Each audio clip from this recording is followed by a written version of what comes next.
So here's what we know about Donald Trump and his stance on Afghanistan. He is for leaving. I know that for sure because I have his tweets. So here's what he tweeted from 2011 to 2013. When will we stop wasting our money on rebuilding Afghanistan? We must rebuild our country first. Okay, then he went on to say, it's time to get out of Afghanistan. We're building roads and schools for people that hate us. It's not in our national interest. He said, China is getting minerals from Afghanistan. We are getting our troops killed by the Afghani government. Time to get out. Why are we continuing to train these Afghans who then shoot our soldiers in the back? Afghanistan is a complete waste. Time to come home. I agree with President Obama on Afghanistan. We should have a speedy withdrawal. Why should we keep wasting our money? Rebuild the US. So are you going to be surprised to find out that today we've got a speech that he gave last night actually saying, yeah, just kidding, we're staying in Afghanistan. My original instinct was to pull out. And historically, I like following my instincts. But all my life, I've heard that decisions are much different when you sit behind the desk in the Oval Office. In other words, when you're president of the United States. So I studied Afghanistan in great detail and from every conceivable angle. No, you didn't. Don't be ridiculous. I studied 3 to 4 tweets on Afghanistan. I've got it on lockdown now. Okay, so he says he changed his mind. Okay, fair enough. And that's good. That shows that you might have an open mind. Unfortunately, this was a rare instance where he was actually right. We should have gotten out of Afghanistan. Instead, he's changed his mind to being wrong. He's amazing, man. If there's any chance that he's accidentally right, no, he will change it and go wrong again. So now let's get into the details. Go ahead. As we know, in 2011, America hastily and mistakenly withdrew from Iraq. As a result, our hard-won gains slipped back into the hands of terrorist enemies. Our soldiers watched as cities they had fought for and bled to liberate and won were occupied by a terrorist group called ISIS. The vacuum we created by leaving too soon gave safe haven for ISIS to spread, to grow, recruit, and launch attacks. We cannot repeat in Afghanistan the mistake our leaders made in Iraq. Why is he whispering to us? It's kind of creepy. He's reading from a prompter and he has a weird way of reading it. Anyway, so he says, no, we can't leave a vacuum. We got to finish this fight. It's a mistake we made in Iraq. It's too soon. We've been there 16 years. It's still too soon? Now, here's an amazing study that was done back in 2011. It's only gotten worse now. According to an International Council on Security and Development survey of 15 to 30-year-old men in Kandahar and Helmand, 92% of those interviewed were unaware of this event, which the foreigners call 9/11. Now, that's not the whole country, but that's a very important parts of that we're actually doing the fighting in.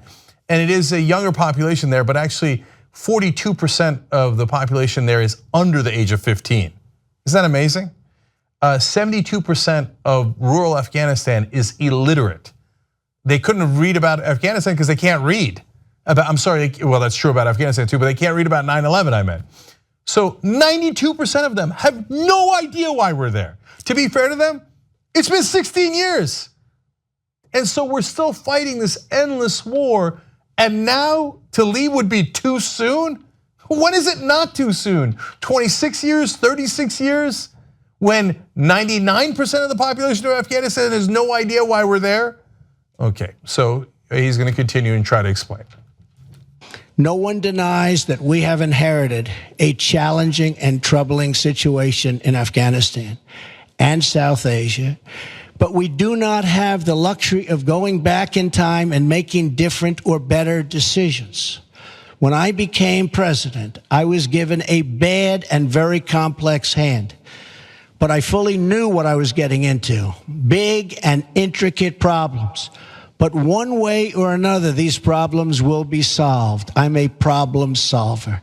And in the end, we will win. Come on, man. I keep telling you this. Even if you're a Donald Trump supporter, really, you believe that? I am a problem. So you haven't solved the goddamn thing yet, man. It's been 8 months. You haven't solved anything. You haven't gotten any of your priorities passed. You haven't gotten anything passed. 8 months later, you said you had a plan to defeat ISIS on day one. Here we are 8 months later, and you're announcing a no plan right now. Your big announcement is like, ta-da, I have no plan. Right? I can't tell you. Oh, it's a good one. But I can't tell you about it. But I'll tell you this, soon, like when I'm out of office, I'm gonna begin to figure it out. But remember, everybody, it's not my fault.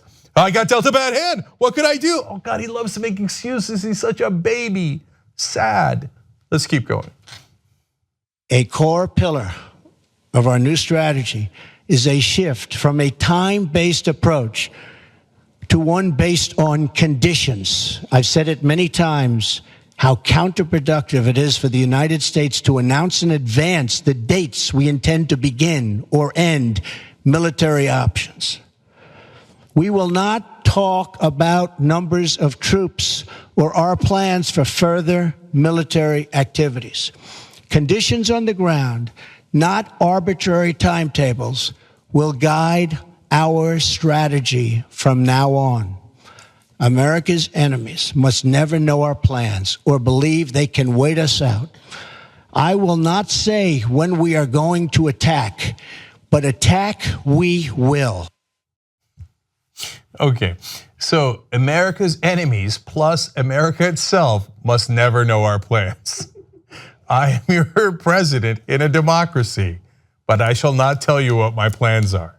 Besides which, it's not even true. This is all preposterous. So he gives a speech last night, and then they leak like a sieve and tell you exactly what the plans are. So here, I'll tell you what they are. Senior administration officials told reporters that the president's new plan entailed sending approximately 4,000 troops to Afghanistan, which would bring the total presence past 12,000. But Trump did not confirm troop numbers, nor whether they would serve in an advisory or combat role. Who cares that he didn't confirm it? His advisors confirmed it.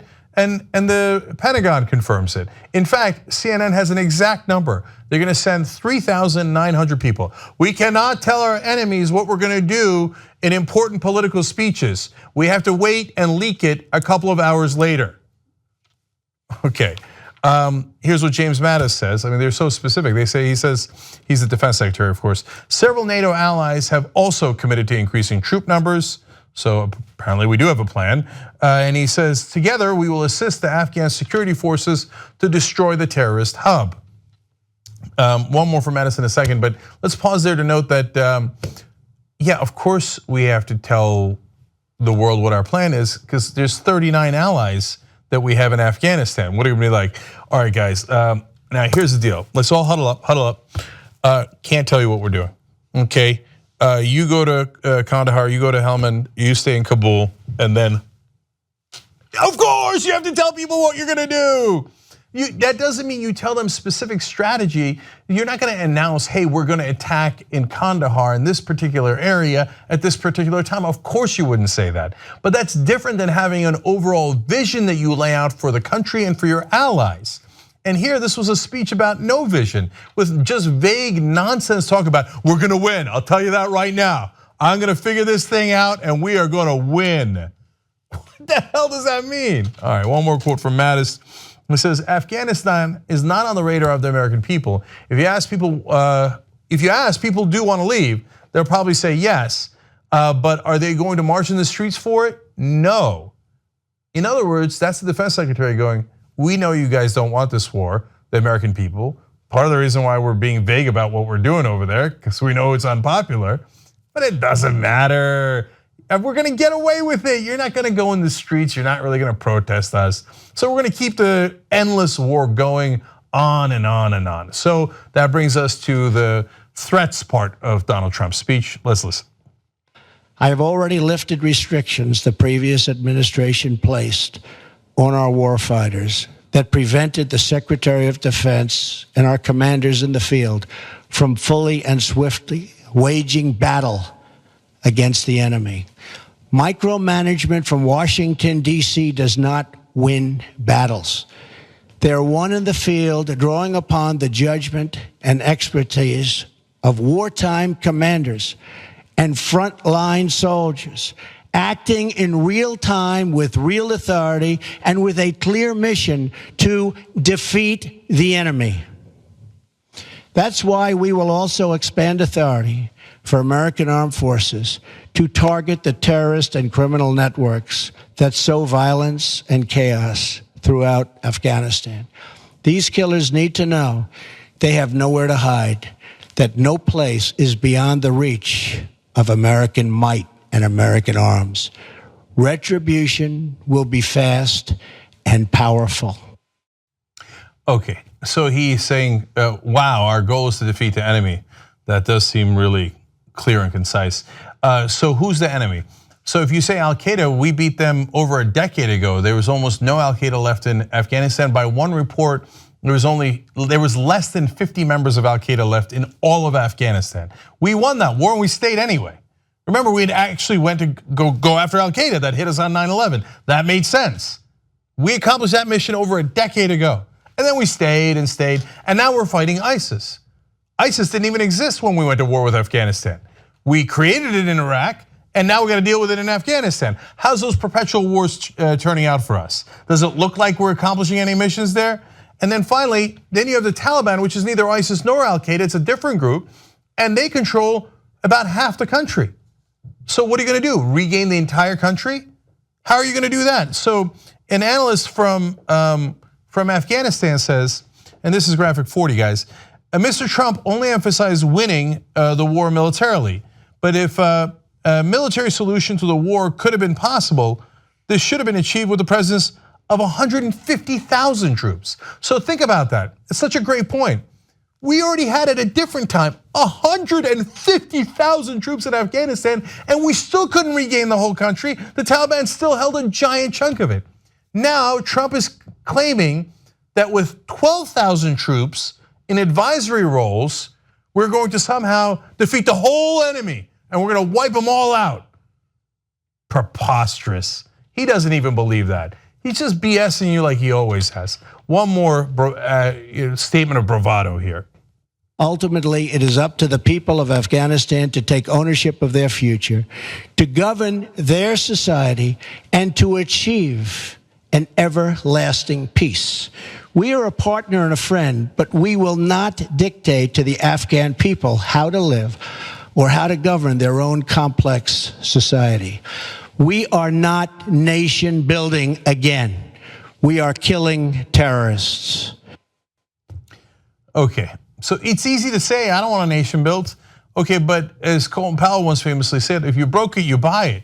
We went and broke Afghanistan. It was never in great shape to begin with. Let's keep it real about that. But we go in there and then we say, okay, that's right, we're gonna bring you democracy. 16 years later, now we're like, okay, screw it, we're not gonna bring you democracy and we're not gonna help you rebuild. We're just here to kill so-called terrorists. There are real terrorists in Afghanistan.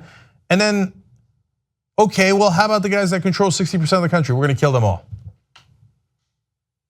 Well, okay, first of all, no, you're not. We've been trying for 16 years. We tried with 150,000 troops. It didn't work. It's not gonna work. You can't kill everybody in the country. And even if you did, then what do? Like, okay, everybody, I nuked the place. Good night and good luck. What did you accomplish? What the hell is winning? Well, this is a disastrous idea. Steve Bannon was opposed to it. He's extreme right winger. I don't agree with him. But he wanted, it seemed like he wanted to get out of Afghanistan. He was opposed to the generals who wanted to put more troops in. You think, well, okay, credit where credit is due. Wrong. The only person who had a worse idea than Donald Trump was Steve Bannon. Let me tell you about that. Bannon reportedly presented Trump with plans for billionaire Steven Feinberg to exploit Afghanistan's mineral wealth and Blackwater founder Eric Prince to use private military contractors to defeat the Taliban. Neither proposal gained support from within the Pentagon.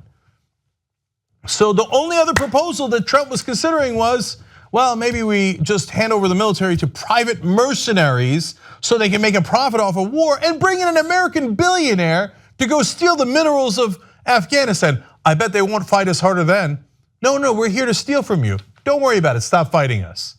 See, if you don't have a real plan and these are the options that you're considering, No wonder you're not going to. They're not going to come close to winning. Don't be ridiculous. Now, luckily, they didn't go in this direction, but just putting an extra 4,000 troops isn't going to accomplish anything either. One last part of this speech here to give you a sense of all this guy knows is how to break things. He doesn't know how to put things together. Watch. When America commits its warriors to battle, we must ensure they have every weapon to apply swift, decisive, and overwhelming force.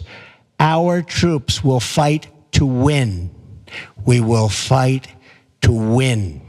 From now on, victory will have a clear definition: attacking our enemies, obliterating ISIS, crushing al-Qaeda, preventing the Taliban from taking over Afghanistan, and stopping mass terror attacks against America before they emerge.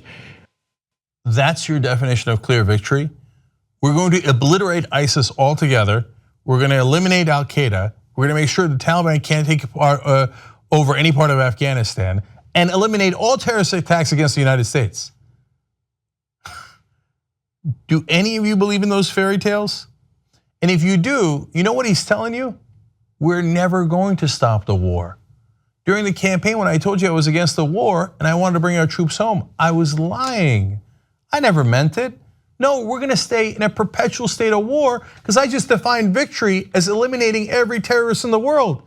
Of course we're not gonna be able to do that. Oh, golly gee, I guess defense contractors have to keep making money in Afghanistan and our troops have to keep getting killed there and your taxpayer dollars have to go to that waste, and it's not 16 years, it's 26 years. It's infinite. We've always been at war and we'll always stay at war. That's Donald Trump's new plan, and it is a disastrous one. TYTnetwork.com/Afghanistan for this poll. Should we leave Afghanistan even if it means creating a possible vacuum for the Taliban to fill?